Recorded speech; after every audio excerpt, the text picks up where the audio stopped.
ہمارے ہاں بعض خطیبوں کی عادت ہے کہ وہ ڈرانے والا پہلو بہت غالب کرتے ہیں کہ ہر وقت لوگوں کو ڈراتے رہتے ہیں جس سے مایوسی پھیلتی ہے.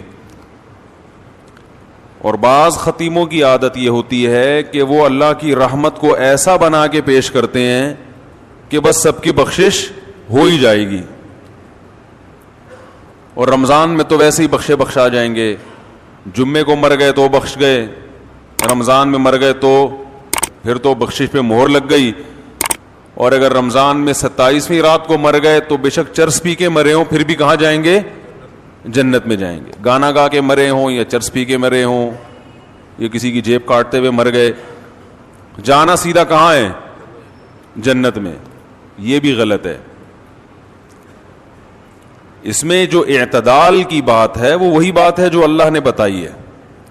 قل لعبادی, اے نبی میرے بندوں سے کہہ دیجئے, انی انا الغفور الرحیم, کہ میں غفور بھی ہوں اور رحیم بھی. وَأَنَّ عَذَابِي, لیکن یہ بھی بتا دیں کہ میرا جو عذاب ہے هُوَ الْعَذَابُ الْأَلِيمُ, وہ دردناک عذاب ہے. اس میں اللہ نے ہمیں بتا دیا کہ اللہ کے بارے میں تمہارا کیا کانسیپٹ ہونا چاہیے, یہ اللہ نے خود بتا دیا. اب دیکھیے قرآن کی بلاغت ہے کہ اللہ اپنے بارے میں جو بتانا چاہتے ہیں نا, اس کے بارے میں اللہ نے جو الفاظ استعمال کیے ہیں وہ بڑے عجیب ہیں. ہم جب کسی کو ڈراتے ہیں اور ہم جب کسی کو اپنے بارے میں یہ بتانا چاہیں کہ میں اچھا سلوک بھی کرتا ہوں لیکن جب میرا میٹر گھومتا ہے تو برا سلوک بھی کرتا ہوں, تو ہم یہ اس طرح بتائیں گے نا کہ بھائی میں بہت اچھا بھی ہوں لیکن بہت برا بھی ہوں. یہ کہیں گے نا ہم, بھائی میں بہت نرم دل بھی ہوں لیکن سخت دل بھی ہوں. ہم اپنا انٹروڈکشن یوں کروائیں گے اگر ہم چاہتے ہیں کہ ہمارے بارے میں ایک درمیان کی رائے قائم ہو. اللہ نے جب اپنا تعارف کروایا تو اللہ نے کہا قل لعبادی, اے نبی آپ میرے بندوں کو میرے بارے میں تعارف کروا دیں. کیا تعارف ہے؟ 3 طریقے ہو سکتے تھے اپنے انٹروڈکشن کے, جو اللہ کی صفات ہیں ان کو بیان کرنے کے 3 طریقے ہو سکتے تھے. ایک طریقہ یہ ہو سکتا تھا کہ میں غفور الرحیم بھی ہوں اور سخت عذاب والا بھی ہوں, سخت عذاب والا بھی ہوں. ایک طریقہ تو یہ ہو سکتا تھا. ایک طریقہ یہ ہو سکتا تھا کہ میری رحمت بھی بہت بڑی ہے اور میرا عذاب بھی بہت بڑا ہے. دیکھو ایک ہوتا ہے اپنی صفت بیان کرنا, ایک ہے اپنے فعل کی صفت بیان کرنا. تھوڑی سی ٹیکنیکل باتیں کچھ زیادہ ہو رہی ہیں, میں اس کو کوشش کروں گا آسان طریقے سے سمجھاؤں. اپنی صفت کا مطلب کیا ہے کہ میں ایسا ہوں, اور اپنے عمل کی صفت کا مطلب میرا عذاب ایسا ہے, میں جیسا مرضی ہوں چھوڑو اس کو, میرا عذاب کیا ہے ایسا خطرناک. دوسرا رحمت کو یوں بھی بیان کیا جا سکتا ہے میں رحیم ہوں, اور ایک طریقہ یہ کہ اپنی صفت نہیں بلکہ میری رحمت ایسی ہے. بھائی نتیجہ تو دونوں کا ایک ہی نکلے گا نا, لیکن فرق کیا ہے, ایک میں اپنا تعارف کروایا جا رہا ہے, ایک میں اپنے فعل کا تعارف کروایا جا رہا ہے, اپنے عمل کا.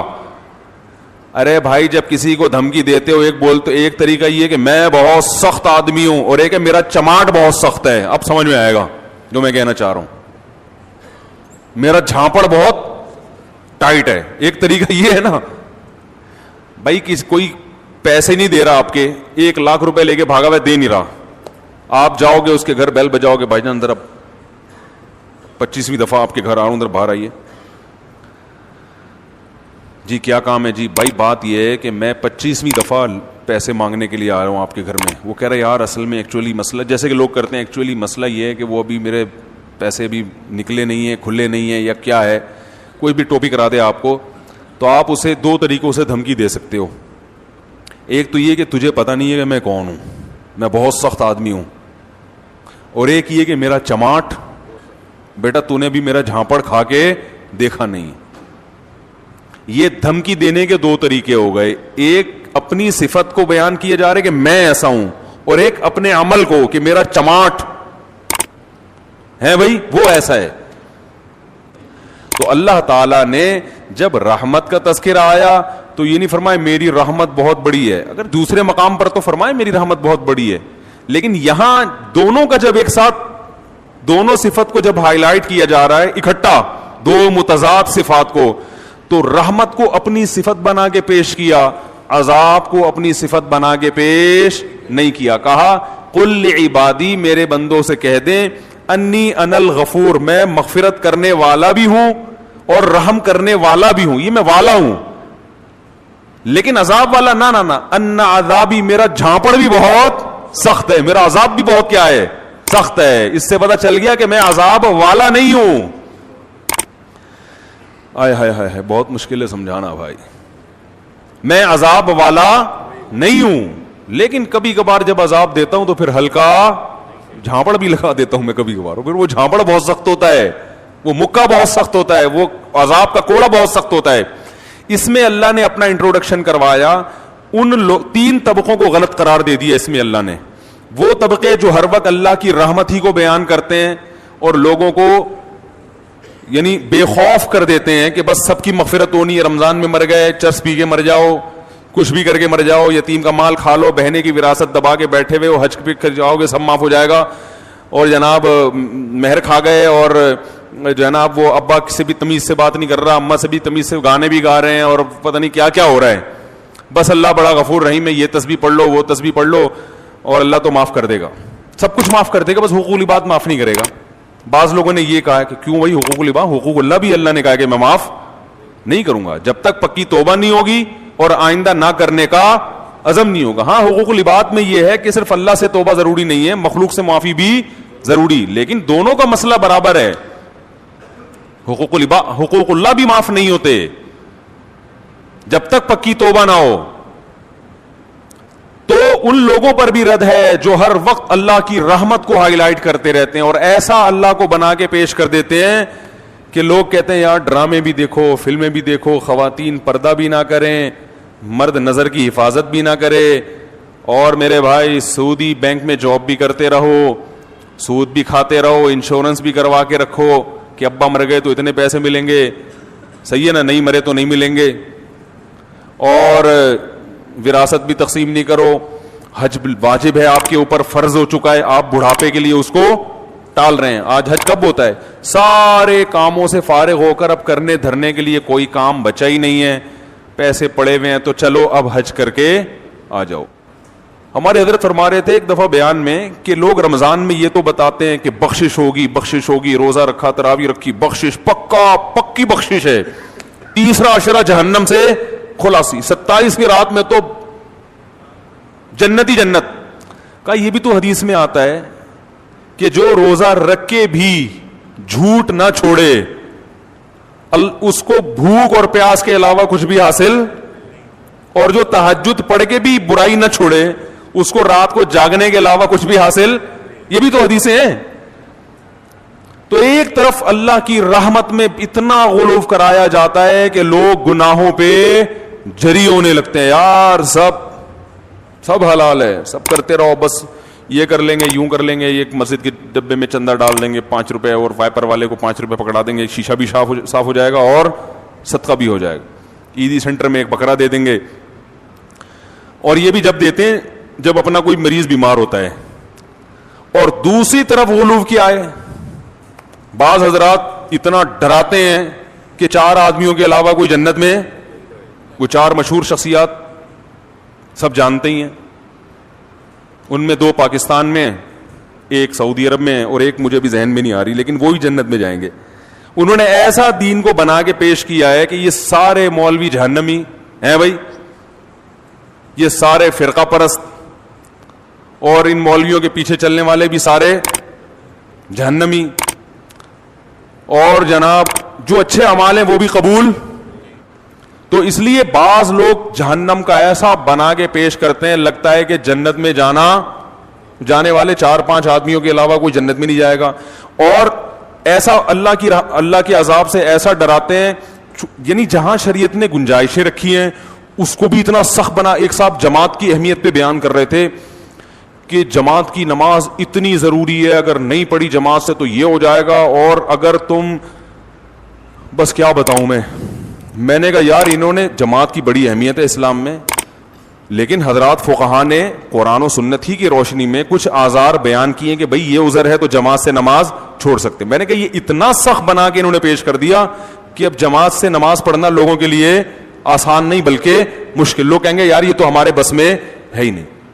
حالانکہ فقہا تو دین کو زیادہ سمجھتے ہیں نا. انہوں نے بتایا کہ بھئی یہ آزار ایسے ہیں, آپ کو شدید بھوک لگ رہی ہے, آپ کے سامنے کھانا آ گیا, اب آپ کو ڈر ہے میں نماز پڑھنے جاؤں گا تو کھانا ٹھنڈا ہو جائے گا, تو آپ جماعت سے نماز چھوڑ سکتے ہیں. جہاں شریعت نے گنجائشیں دی ہیں وہ گنجائش دینی چاہیے, بلا وجہ نہ چھوڑیں. اور ایسا ہی بھی نہ ہو کہ روزانہ اسی ٹائم پہ کھانا پکوانا شروع کر دیں. رشوت کے معاملے میں کہیں شریعت نے گنجائش دی ہے کہ آپ پہ ظلم ہو رہا ہے تو ظلم سے بچنے کے لیے آپ رشوت دے سکتے ہیں, بہت ساری ہے. لیکن وہ رشوت پر بیان کریں گے تو ایسا کہ آدمی کہے گا بھائی میں تو کسٹم میں جو آدمی ہے وہ تو گیا جہنم میں.